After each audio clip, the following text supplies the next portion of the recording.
শ্রী কৃষ্ণ। রাধে রাধে। কেমন আছেন সবাই? একমাত্র হিন্দু ধর্মেই দেখা যাবে যে পুরোহিত বামুন যেসব যারা ধর্মাবলম্বী জাতি, পুরোহিত বামুন না হোক, যারা একটু টিকি রেখেছেন, যারা একটু তিলক দিয়েছেন, তাদের পেছনে হিন্দু ধর্মাবলম্বীরাই লাগে, তাদের ব্যঙ্গ করে, বিদ্রূপ করে। এইটা একমাত্র এই হিন্দু ধর্মের পতনের কারণ। হিন্দু ধর্ম ক্রমশ সংখ্যালঘু হচ্ছে সারা পৃথিবী জুড়ে। কেন? যেটা সর্ববৃহত্তম একটা ধর্ম ছিল, সেই ধর্ম কেন সংখ্যালঘু হচ্ছে? তখন সেই ধর্ম ধারণ করার ক্ষমতা আমাদের নেই, আমরা হারিয়ে যাচ্ছি। একমাত্র হিন্দু ধর্মাবলম্বীদের ব্যঙ্গ করে নিজেদেরই ধর্মাবলম্বী যারা যারা ধর্মকে মেনে চলেন তাদেরকে ব্যঙ্গ করে। দেখবেন বামুন, পুরোহিত, তারপরে যারা একটু তিলক করেছেন, যারা একটু গেরুয়া বসন পড়েছেন, তাদেরকে ট্রেনে বাসে আমরা হিন্দুরাই ব্যঙ্গ করি। তাহলে অন্য ধর্মাবলম্বীরা কী করে আমাদের ধর্মকে রেসপেক্ট করবে? কী করে আমাদের ধর্মকে শ্রদ্ধা করবে? আমরা খুব সহজেই বলে দিই যে এরা লোভী, এরা বহুরূপী। আরে হিন্দু ধর্ম সম্বন্ধে তুমি জানো কতটুকু? তুমি পড়াশোনা করেছো? তুমি শিখেছো কিছু? তুমি কিছু জানো? না জেনেই মূর্খের মতন কথা বলা।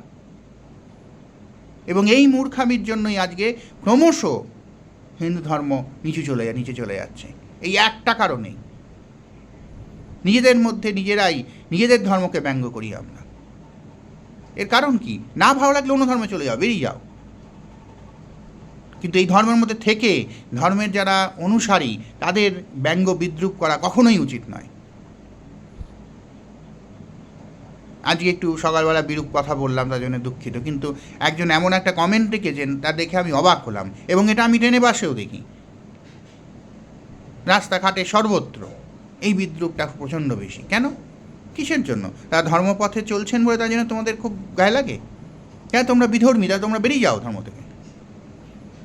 তোমরা কোনো ধর্মের লোকই নয়, তোমরা পাপাচারী। তার কারণ তোমরা কোনো ধর্মকেই রেসপেক্ট করতে পারো না।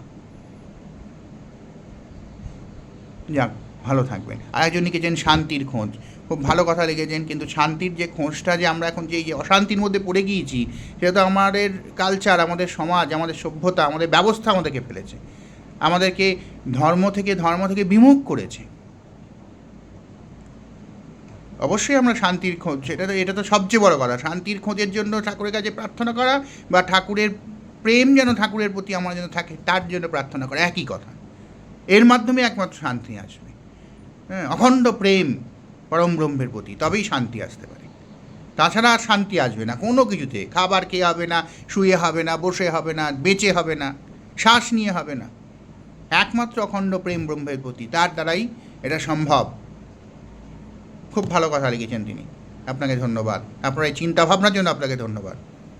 ভালো থাকবেন সবাই। রাধে রাধে।